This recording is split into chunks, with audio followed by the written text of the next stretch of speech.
Et alors l'expression tout en haut, au-dessus, il n'y a personne, hein, devant laquelle tout le monde se couche, tout le monde se prosterne, le crime contre l'humanité.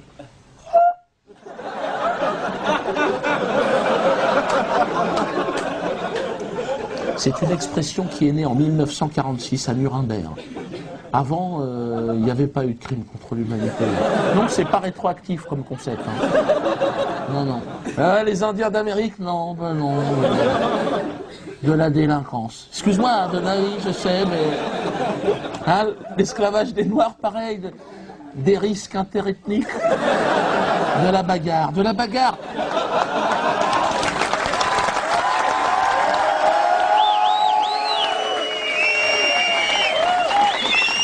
Le crime contre l'humanité, 1942-1944.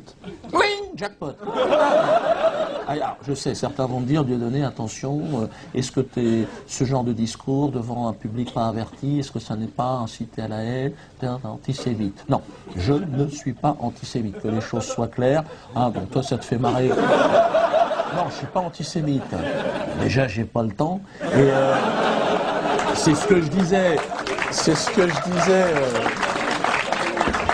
je disais à un passant juif l'autre jour que j'ai croisé. Enfin, je pense qu'il était juif. Le mec avait une kippa, hein, donc moins que ce soit un jeune humoriste qui se lance. Et le mec m'a capté immédiatement. Il m'a vu, tu sais, il est en liberté, qu'est-ce qui se passe?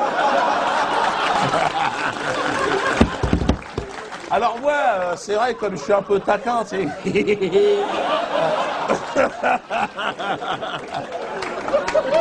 Le mec était terrorisé. Tu dis, non, non, calme-toi. Je vais pas te déporter. Calme-toi. Tu sais, j'avais rendez-vous dans un quart d'heure, j'ai pas le temps de faire grand-chose. Détends-toi. Puis je me suis dit, Diodo, essaye de le calmer. Tu le connais même pas, le mec. Il te connaît pas, tout de suite, il a peur, le gars. Antisémite! Je suis pas tombé sur un créatif, le mec, il balance son truc. Je lui dis, fais un effort. Je dis, d'accord, si tu veux, si t'as besoin, il n'y a que des antisémites, des méchants tout autour. Calme-toi. Et là, il me fait, t'as pas honte? Écoute, je fais un pas vers toi, fais un pas vers moi. Je dis, ah, putain, honte de quoi? De ma race? Hein, ta mère la pute, de quoi tu parles? J'ai pas dit ta mère la pute, j'ai pas dit. J'ai les gardé pour moi. J'ai dit d'accord, j'ai honte, alors j'ai honte. J'ai honte, putain, j'ai honte. Là, il m'a dit, ouais, mais t'en fais trop, tu te fous de ma gueule. Bah, j'ai dit, évidemment que je me fous de ta gueule. Tu me laisses pas le choix, réfléchis. Honte de quoi? Puis là, il était parti. Là. Alors, perdu pour perdu, je me suis dit, je vais le pousser dans ses retranchements. Je suis taquin, le mec, il veut jouer au con, il est quand même tombé sur une 5e dan. Agimé. Alors, mais j'y vais en souplesse, ouais, bon, je t'emmerde, faut quand même que tu saches. Et bon, mais toi, je le mets à feu doux, le mec. Hein. Bon, dès que j'arrive à ébullition, automatiquement, je mets les pattes. Donc,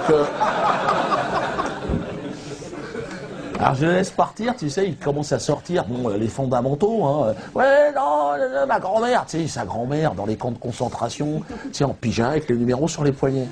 Donc là, je me dis, c'est le moment de porter les stockades. Tu te décales, tu piques, tu comprends? Le mec, je lui dis, il faut que je te dise, ta grand-mère, j'en ai rien à foutre, on va commencer. Et je vais même te dire, je lui pisse à l'arrière. Bien évidemment, je n'aurais jamais pissé sur une déportée, bien évidemment. J'étais pas né. Et donc...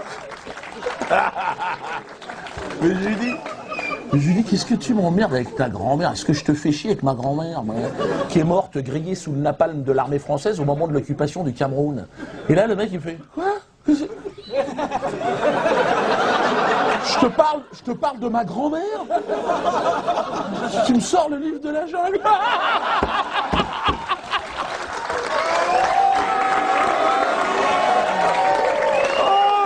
Je lui dis, bah oui, mais Balou, il est pas content, Balou. Il en faut peu pour être heureux. Là, j'ai pas le compte. Là, le mec, il était, je te jure, il cherchait de l'oxygène. Il était là, il cherchait un regard complice, ouais. Et pas de chance pour lui, il tombe sur un mec qui m'avait reconnu, un touriste algérien en vacances à Paris. Il aurait pu mieux tomber, le mec. Le mec m'a reconnu, pensant que je discutais avec un copain, il arrive, il tend son appareil, il dit « Tu peux nous prendre en photo ?» L'autre, jamais, les antisémites. Bon, là, on était partis, on jouait en double.